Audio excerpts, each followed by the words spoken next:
Okay, so welcome everyone to tonight's webinar. As you can see there from the screen, tonight we're talking about building your customer base. And this is one of a series of 8 webinars that I do.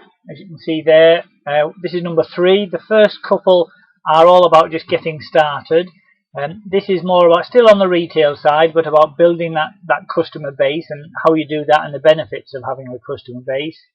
Next week and the week after we're talking a bit more about team building, and then the last 2 or 3 are more about those kind of personal skills, about kind of the less tangible skills, I suppose, about personal development and so on. But today specifically on building your customer base, and this is what we're going to be covering. So firstly, what is a customer base? Especially for new people, it might be fairly obvious, but if you've not done Clee before, then it's useful to know what we're talking about. Quickly cover about why customers order from you, a little bit about bonding with your customers, building that customer rapport, and the result of all of that, a combination of all those things, is a base of loyal customers. So, quick question for everybody. Can I just ask people a rough number, how many customers do you have at the moment? So I know at least a couple of you guys have only just started, so probably not many, but be interesting to hear. I know Paul's been doing the business for a while. Paul there, 1,500 customers, absolutely fantastic, and that's on Guernsey. 250. Amanda, Chris from Skelmersdale, 750, fantastic, that's great. So I've got about 300. So yeah, so you can see there's a wide range there. You'll see this a lot. I think some people talk about a customer base, and you don't have to think of it as being a particular number. It all depends on what you're looking for out of the business, whether you're doing it full-time or part-time or spare time. So the number will vary for everybody, but I'll explain a bit more about how you get to a customer base, and then it should become a bit clearer. So let's start off the same as everybody. You start off in your first month in the business, excuse me, you've got 0 customers and a bunch of catalogues. And every week, let's say you deliver 200 catalogues to houses near where you live.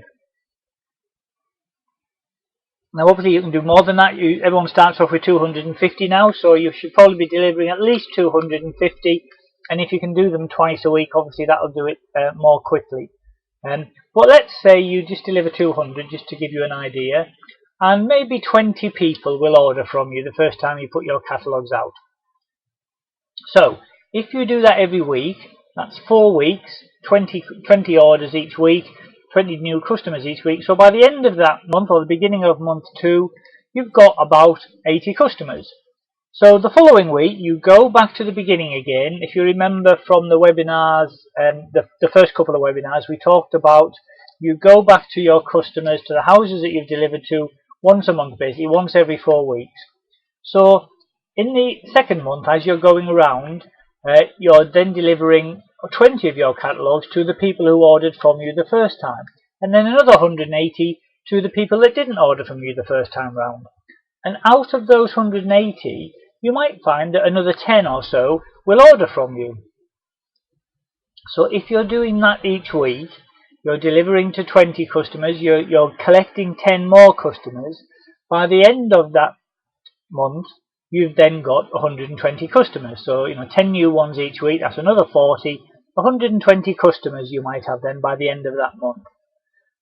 And each week you're delivering then in your third month to about 30 of them will be going to customers, and about 170 to houses that haven't ordered from you yet. And again, maybe 10 of those will order from you. And so what you find after a few months, you've got 160, 180, 200 customers, and so on. Basically, you can continue to collect customers, as it were, by delivering back to your existing customers, but also delivering to people who haven't yet ordered from you, or to new houses as well. If you're finding that people are saying that they don't want the catalogue anymore, so you cross them off your list, but obviously if you've still got enough catalogues, you can be putting them to new houses. So basically that's what you're doing there, is gradually growing your customer base. So as you're going round, the only people that you cross off are people that tell you they don't want a catalogue. Even if they don't look at it, or they didn't order from you, you keep delivering back to those houses. And then what I would suggest is, and it varies with different teams, so speak to your upline specifically to find out what your local system is. But after about 6 months, when you've delivered a catalogue each month to each house, people that haven't been ordering from you, you should probably cross them off your list, because obviously you could be flogging a dead horse there. There may be people that are just never going to order, but they just don't want to kind of offend you by saying don't deliver a catalogue anymore, please. The only exception to that might be if you've got like a house, that a customer that's ordering from you regularly, and you've got a neighbour to them who's maybe looking at it quite a lot, maybe 3, 4, 5 times out of the 6 months that you've put round. You might want to continue delivering to the neighbour just because you're going there anyway to deliver to the customer. So it doesn't take you much more effort to pop one more through a neighbour's house, excuse me. And so as you continue doing that, obviously if you're crossing off houses that you're not delivering to anymore, that gives you catalogues to deliver to other houses. So you can gradually expand your area. And depending on how much you're wanting to earn, by the end of, let's say, who knows, 8, 9, 10 months, you could have 800 customers, and each week you're delivering 200 catalogues. It may not be all in one drop. Maybe you'll do 100 at the beginning of the week, 100 at the end of the week. It's entirely up to you. But if you've got 800 customers that you're delivering to, one of the big differences that you notice is that the average order that you're getting per catalogue increases significantly when you're on a customer base. When you're first starting off, your goal is to get to the average, which is around about £1 per catalogue, £1 in orders per catalogue. So if you're getting to the point where you're putting 200 catalogues out and you're getting about £200 worth of orders, then that's just a nice kind of routine to get into. But as you find you're delivering a larger percentage of your catalogues to customers, what you'll find is that the average per catalogue then goes up to £5, £6, £7, £8, £9, £10 per catalogue. So obviously for the same amount of effort, you're getting a much bigger order base and earning a lot more from it. So this is your customer base, and the benefits are two there. Firstly, you get a lot fewer bad pickups. When you don't have any customers at all, if you're just putting 50 or 100 catalogues out, it's quite easy to put a bunch of catalogues out and not get any orders at all, just simply because you haven't kind of got any customers in that area yet, and you don't happen to have anybody in that particular pickup. But when you're delivering to a customer base, these are all reliable customers, so you get fewer bad pickups, and your earnings each week become a lot more stable, and that's a great place to be. So just moving on to a little bit about why customers order from us.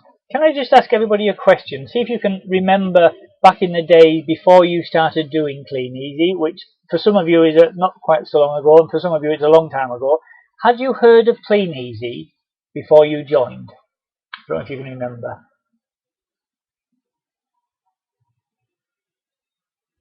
No, Simon hadn't. Garth had. Yep. Chris hadn't. Amanda hadn't.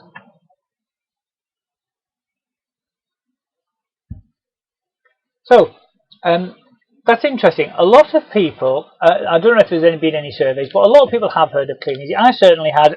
We'd been getting a catalogue for a while, and my wife ordered from Sue Michael and her daughter Georgie for a while before I joined. So I certainly was aware of Kleeneze, and so I think that's one of the reasons why people buy from the catalogue straight away, even when they've never met you, is because Kleeneze is a well-known brand. It's been around since 1923. As I said there, it's a known and trusted brand. It's been around since 1923, so over 90 years now. So initially, people will buy from the catalogue once you put it through the letterbox, before they've met you, before they've even seen you, just simply because they recognise the brand. It's a known and trusted brand. But what happens after a while is that your customers get to know you. So obviously they see you delivering their catalogues. If they're ordering from you, then they'll meet you when you go to take the order round, and they get to like you. So make sure, this is a really important part of the business, make sure that you're reliable, you're polite, you're friendly, you're helpful, all those kind of great things that people like about other people. And what happens then, something quite different happens, and you'll hear this a lot from people who have been in the business for a while.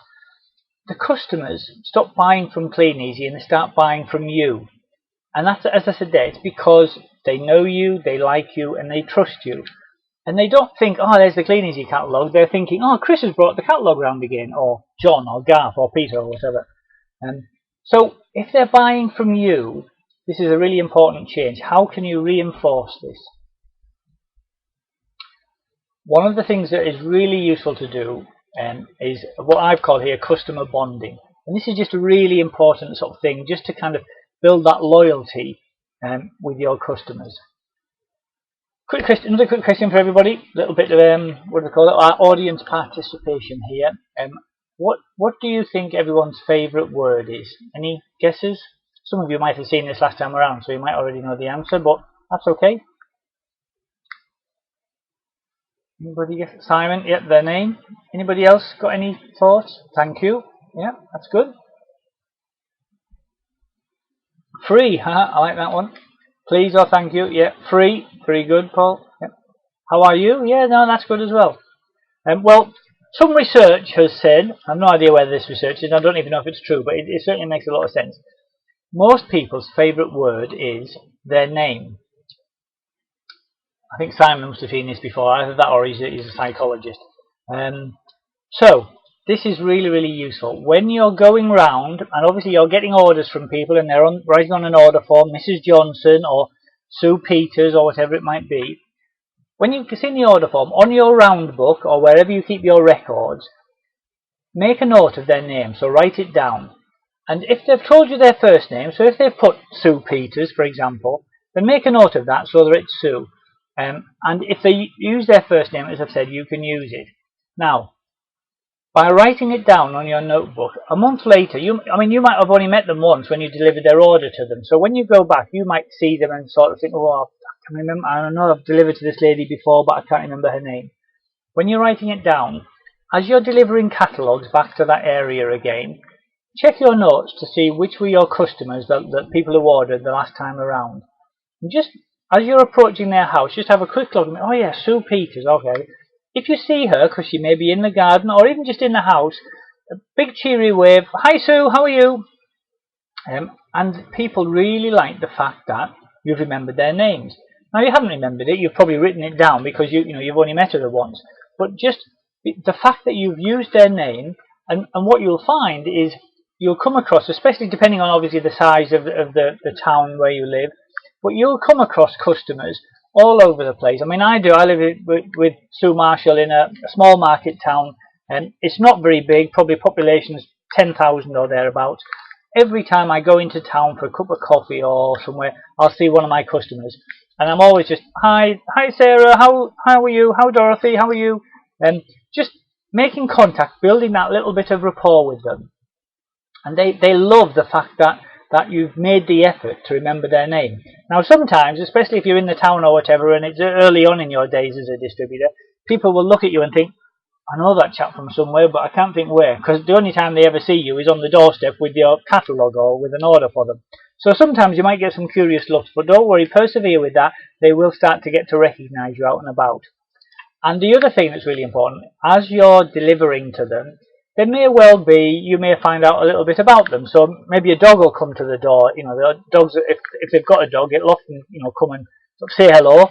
And so I always pat the dog, make a fuss of the dog, because obviously they have a dog, so they love dogs. So if you make a fuss of the dog, and I always ask what the dog's name is, and just make a little note of that as well. So next time you're coming round again, delivering an order, you can say, hi Truffles, or whatever the dog might be called, just to sort of, again, show the customer that you're thinking about them. You're sort of making a note of their name, dog's name, and so on.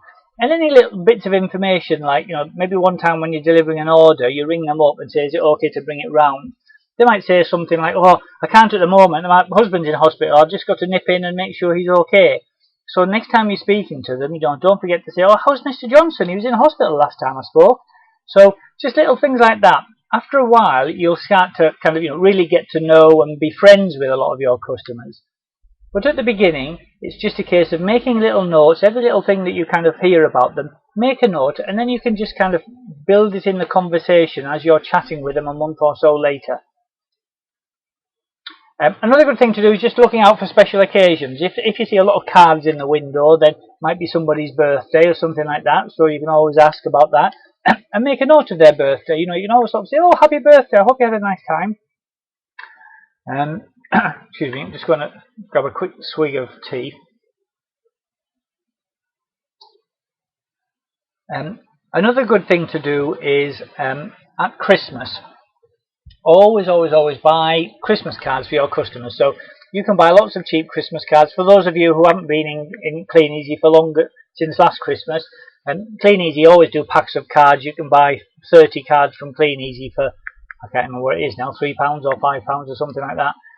So I always just buy a batch of Christmas cards as soon as they're out, and I handwrite for all of my customers just a little Christmas card, you know, to Mrs. Johnson and family, Merry Christmas from Chris and Sarah, and then in brackets Kleeneze or something like that.